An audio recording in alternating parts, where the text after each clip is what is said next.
I paid $20,000 for a family trip to the Makana Isles.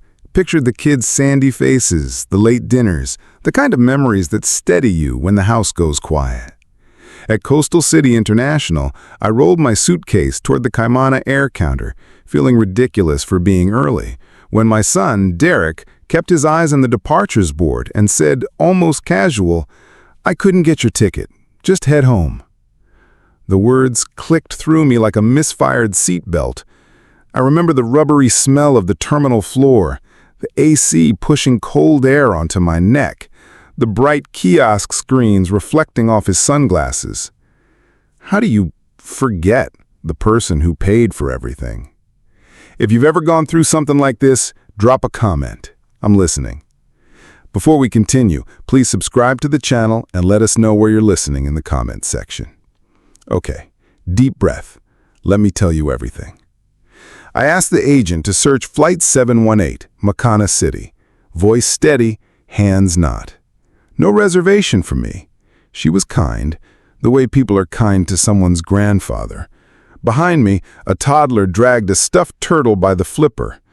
Derek stood back, thumbs tapping his phone like an alibi. I told myself it had to be a mix-up. We'd planned for months. I'd wired the money. I'd even bought sun shirts for the kids. Was I supposed to beg for a standby seat on a trip I'd funded? The board flashed final call. Derek murmured, "This is getting messy. Just go home. We'll call." That word "we" sliced more than it should have. I caught his face in the polished column beside the counter, relaxed, almost relieved. That's when something inside me shifted. It wasn't embarrassment, it was clarity. They hadn't lost my name. They'd removed it. I wheeled my suitcase toward the sliding doors, the terminal roar fading to a hush in my ears.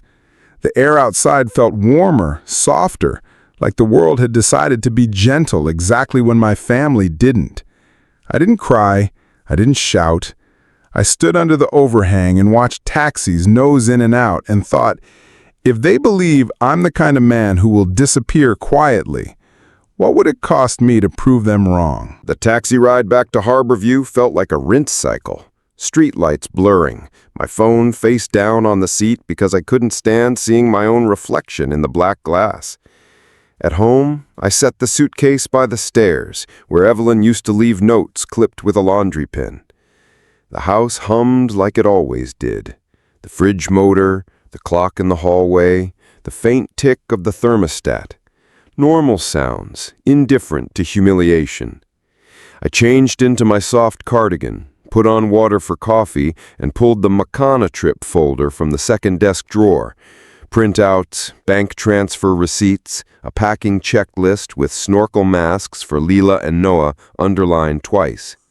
I dialed the Kealohi Reef Resort from the old landline because I wanted a cord in my hand, something that wouldn't die at 2%.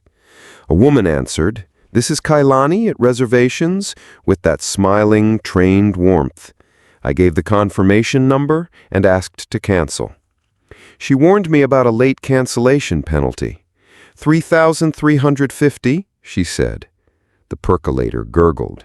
"Process it," I told her, and wrote the amount on a yellow legal pad, circled it once, then again. It wasn't revenge. It was returning what wasn't offered to me. By the time the coffee finished, my cell lit up like a slot machine. Unknown Makana numbers, voicemails stacking in sequence. "Call me back, Dad. This isn't funny. We have kids with us too." Then the texts from Derek, short, panicked, finally edged with a brittle rage. I switched on speaker and let the next call ring into voicemail, then saved each message to a folder on my computer labeled June, Boundary. I wrote timestamps in block letters. 11:47 CST, 12:02, 12:15, through the night. What kind of son takes a man's money and tells him to go home? Near dawn, he finally caught me live. "Fix this," he snapped, too loud, too sure, the way men sound when they're used to getting their way. I reached for the notepad, jotting as he spoke, his exact words, the way my old supervisor taught me during audits. "You'll regret this, old man," he spat. I repeated it back to confirm. He didn't flinch. I ended the call and underlined the phrase twice, the paper scoring a little under my pen. My hands weren't shaking anymore. I poured coffee, sat in Evelyn's chair, and looked at the notes, the receipts, the folder with its careful tabs. I had spent years confusing generosity with obligation. Maybe this was the lesson I should have learned earlier. Kindness is a gift, not a leash. What was I supposed to do? Keep paying for a seat in my own family and then thank them for the view? By Monday, I had an appointment at Grant and Rowe. The elevator mirrored me back in pale chrome, a man who looked rested in a way that comes from finally picking a side, your own. Victor Grant met me with a grip like a level placed on a tilted shelf.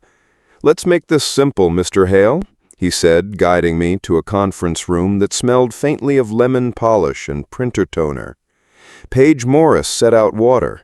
Mrs. Alvarez arranged a notary kit with quiet ceremony. Omar Ruiz positioned a tripod and checked the red recording light. How many times had I written checks in rooms like this, thinking the cost of peace was silence? We started with the trust schedule, line by line. Harborview Youth Learning Fund, Westfield Tech University scholarships for first-gen engineers, a small endowment to the senior center where Evelyn used to sort books on Tuesday afternoons. I initialed beside each beneficiary, the way you brace a picture on the wall so it stops hanging crooked in your mind. Derek's name appeared only once in a paragraph that spelled out his exclusion and why: financial exploitation and threatening language. Victor didn't linger. He slid a heavier pen across the table for signatures and nodded to Omar. The camera hummed. "Please state your name and today's date," Omar said. I did. "Do you understand these documents?" I did. "Are you signing of your own free will?" I was. My voice sounded steady, almost boring, which I realized was the point. Clear head, clear choice. The pen moved, my hand didn't tremble. Each stroke felt like returning furniture to the room it belonged in. Mrs. Alvarez affixed her seal, warm pressure, a soft click, and witnessed my signature with a neat, looping hand. We recorded a brief letter to future counsel, confirming my intent. Paige slid crisp copies into a labeled envelope. Hale, executed originals. Victor reviewed the final page and capped his pen with a satisfied snap. "This is thorough," he said, "ironclad." I looked at the stack. It was not revenge, it was architecture. The same patience I'd used to draft bridge footings and cable loads now held up something less visible, a boundary. Was I cruel or simply awake? What else do you do when the boy you raised calls you old man and treats your wallet like a door key? On the drive home over the Silver Span Bridge, the bay looked like hammered metal. I set the envelope on the passenger seat and rested my palm on it at each stoplight, the way you steady a sleeping child's head. For the first time in years, I did not feel needed. I felt responsible. Victor and I stood by the frosted glass doors at Coastal City International, the arrivals board ticking over like a metronome. He held a slim portfolio. I held nothing. I didn't need armor. The doors slid open and travelers spilled out, sunburned noses, duty-free bags, shell necklaces. Leela saw me first. She broke free in a blur of pink backpack straps, Noah on her heels. Their hugs landed with the force of uncomplicated love. For a second, I tasted salt I hadn't earned from the sea. Behind them, Derek clocked Victor, then me, then the portfolio. His shoulders rose, a reflex before a hit. Lena's mouth formed a small, perfect O as she took in the scene. Marjorie's hat still had a baggage tag. Harvey's eyes moved like a man reading a spreadsheet that suddenly won't balance. Wasn't this exactly what boundaries looked like? Paper, not shouting. Calm, not cruelty? Victor stepped forward. "Mr. Derek Hale," he said evenly, offering the sealed envelope.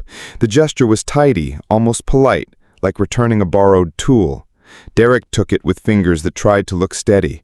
I watched his eyes as they hit the clauses, competency video referenced, charitable beneficiaries listed, exclusion explained without heat. I didn't gloat.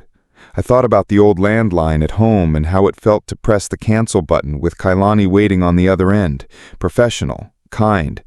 Sometimes mercy is a firm no. "This can't stand," Derek muttered, voice tight.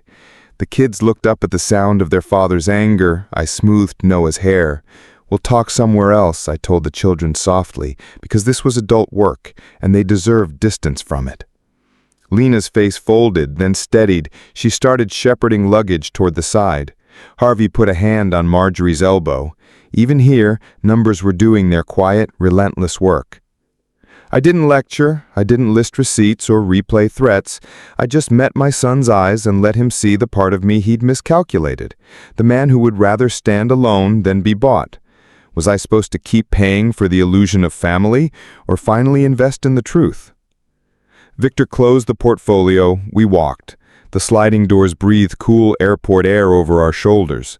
I didn't look back. The envelope would be heavier for Derek than it had ever been for me, because weight isn't only paper. It's the moment you realize the person you underestimated decided to carry himself. The ride home after the airport felt quieter than it should have for a day like that. I set my keys in the ceramic dish by the door and let the silence in, not as an accusation, but as a guest. The house held me the way old houses do, through steady sounds and familiar light. I put the envelope with my copies in the desk drawer and locked it, not out of fear, but to mark the end of a job finished. I made tea. I took Evelyn's cardigan from the chair back and folded it, pressing a palm to the knit the way you do when you don't have a person to touch. I thought about Leela's grip around my neck, about Noah's breathless list of dolphins and pineapple ice, how children love without ledgers. Loving them doesn't require loving the terms their parents set. Maybe that is the precise ache of grandparenthood, understanding you can be a harbor without owning the ship. The charities on those pages felt less like a rebuke and more like a promise. Somewhere, a student would price out textbooks without counting tips. Somewhere, a kid who looked like my grandson would learn to solder a circuit and watch it light.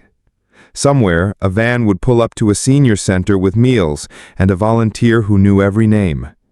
Money is loud when it breaks a family. It gets quieter when you aim it toward usefulness.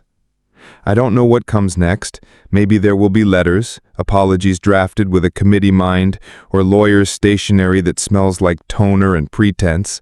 Maybe there will be nothing but birthdays with fewer faces around the sheet cake. I won't pretend that doesn't hurt, but there's a kind of peace that comes with staking your name to your own doorstep and saying kindly that you live here. Tonight I'll rinse 2 mugs, set one upside down to dry, and sit by the window until the streetlights blink awake. I'll let the neighborhood sounds, bikes, dogs, a distant train, do their work. I'm not finished grieving, and I'm not finished loving. I am, however, finished paying for my place at my own table.